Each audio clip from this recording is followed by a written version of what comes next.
dapat maintindihan ng tao na syempre political figure si VP Sara noong mga panahon na yon, mayor siya ng Davao City, anak siya ng Pangulo ng Pilipinas, tapos inaasahan na tatakbo siya bilang Pangulo pa nga noon or bilang ikalawang Pangulo. So marami pong supporters yan si VP Sara pero hindi po niya kilala yan lahat sa dami. Di ba ho? So hindi naman po namin dinidispute na gumawa po ng grupo itong si Ramil Madriaga na tinatawag na Easy Pilipinas para suportahan ang kandidatura ni VP Sara. Pero kalokohan po, wala pang katunayan yung sinasabi niya na si VP Sara daw ang nag-utos or si PRRD ba ang nag-utos na buuin niya ito para kay VP Sara. Hindi po totoo yun.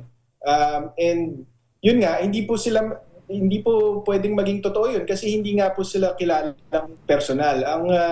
Ang katibayan po na pinakita namin doon sa perjury complaint na, and sir, by the way, itong perjury complaint na to, itong 340-page document na to, pinasa rin yan sa House Justice Committee bilang attachment ng answer and cautelam ni VP Sara. So alam to ng mga miyembro ng House Justice Committee.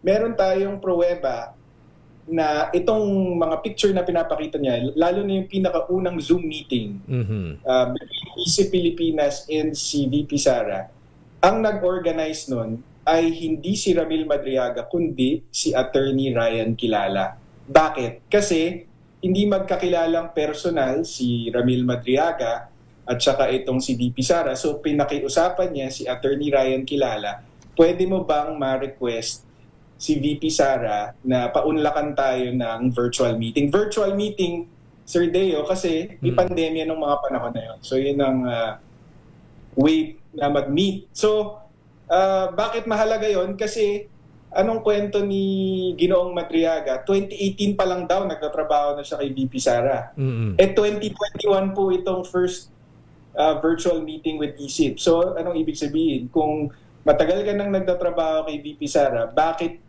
hindi ka makadiretso para bumuo ng virtual meeting with VP Sara? Kung inutos sa'yo na ibuo yan, bakit dumadaan ka pa kay Attorney Ryan Kilala?